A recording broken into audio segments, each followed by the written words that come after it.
All right, Mr. Tittle, I'm here today to discuss this evaluation of how this semester went with my leadership evaluation and just discuss the growth of areas and development for the U.S. standards of instructional leadership as a framework.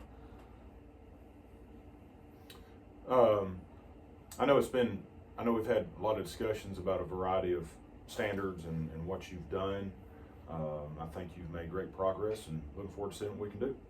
Gotcha. Well, I appreciate it, and thank you for taking the time to work with me this semester. And like I say, I'm looking forward to the summer to work with you some more with in-depth stuff about that. But we're going to focus on this semester. I'm going to start off with Standard 1. And in this area, I focused on strengthening my ability to oversee curriculum implementations, and just drive student learning.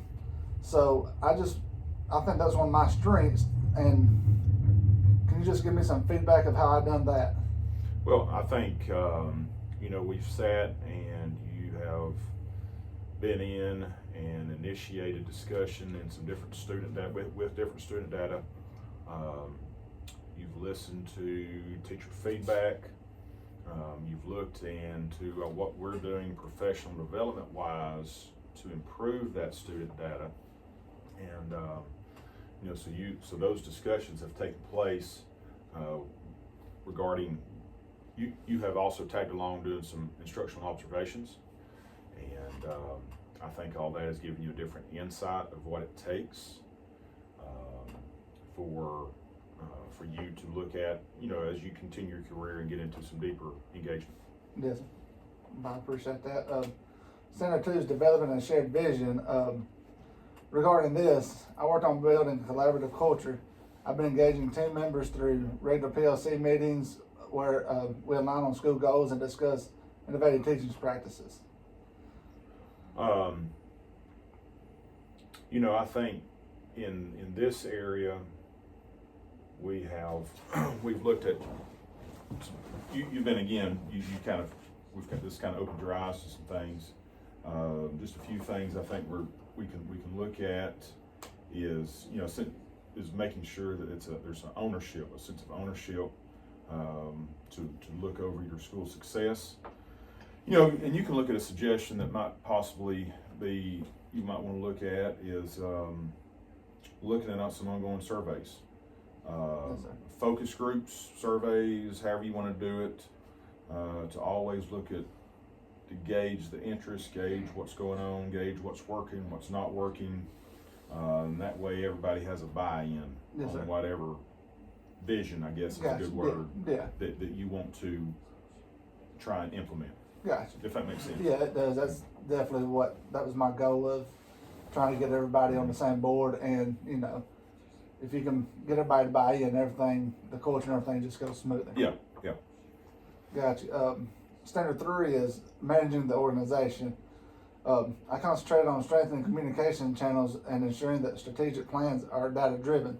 Doing this, it just streamlines communication between administrative teams and the teaching staff and faculty here at Cherokee County High School. Mm-hmm. So I think this is one of my strength areas of communication. I love to talk, and organizations getting better. And communication is key. Because there's different groups, you've got to communicate with students, teachers, your parents, stakeholders, community. So you got different types of communication that you're dealing with each one. I think it's a transparency issue, it's an accountability issue within your organization, and I think considering how we're integrating digital tools, I think that you have seen how that planning and that communication effort really advances a school. Right. It gets, whether it be social media, a weekly newsletter, emailing this morning I sent an email out to my seniors about upcoming senior dates. Right, yes. That's just typical stuff, but also yesterday I sent out stuff about our weekly newsletter. So anyway, I think all that, I think you've seen how important that is, but also the different levels of communication. Right, yes, because as a teacher, I don't have to reach out to the stakeholders as much. Yeah. Yeah. You know, and students, it's usually just your students. So as a principal, I've seen where you have to get more in depth with the stakeholders, with the community, with certain, like you say, the seniors, and at the high school level, there's a whole lot of stuff going on. Yeah. Standard 4 is pretty much the same thing, but it's instead of organization, it's community engagement.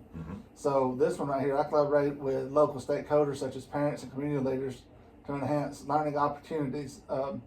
These initiatives not only improve trust and cooperation, but also foster a supportive environment for our students. So doing this, I've seen that how important it is to get the community, other than the school to buy in, but you need the community and the stakeholders. So I do, you know, that's something, that's probably one of my weaknesses going into administration I didn't know. Yeah.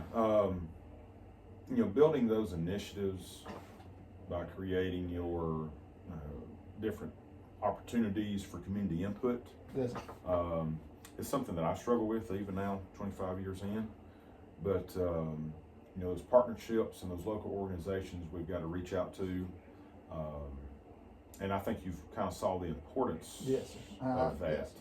And you know, again, there's always different levels of communication, starting with the students, parents, community, stakeholders.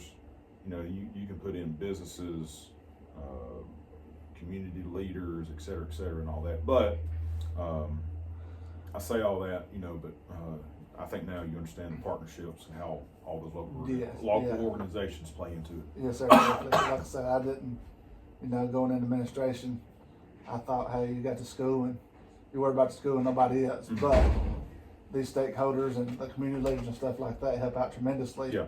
And you got to communicate with them, keep them there. Standard 5 is professional learning and growth. So under Standard 5, I embrace professional development opportunities for both myself and the teams and the meetings I've been in, and participated in the district level. I went to a couple workshops at the board. So this just became more adapted to student-centered in my leadership approach. Yeah. You know, I think for you, professional growth is important. Professional growth is important to everybody. I've been doing it 25 years. I still am big into professional growth. Yes. You know, looking ahead, you know, you can consider how mentoring other leaders might amplify the benefits of learning experiences across the school. But you know, I think our system could do better with professional development. Our school, this school right here, I know can do better. And so one thing we've already started doing right now here, and was really in March and February is when it started, but here mid-April is looking to see what our teachers can do this summer. Yes, sir. For professional development to, you know, ACT certification and different curriculums is what we're really looking at. But anyway, no matter your position, no matter how many years, it's always great to look into that professional growth. Yes, sir. That's just 5 of the 10, but I'm not going to go over through all of them unless you just want to. I think that was my top 5 of areas, growth and weaknesses. The other ones, you know, that's also just as important, but it's just one of the things that I chose, like 3 of my strengths and 2 of my weakness of the standards to, hey, this is what I want to discuss with you to make myself better and brag on myself about what I can do good. Sounds good. So, that being said, I want to thank you for your time. I appreciate it. And enjoyed it. We'll be doing some more. Sounds good. Enjoy it. Thank you, sir. All right, man. Appreciate it. Yes, sir.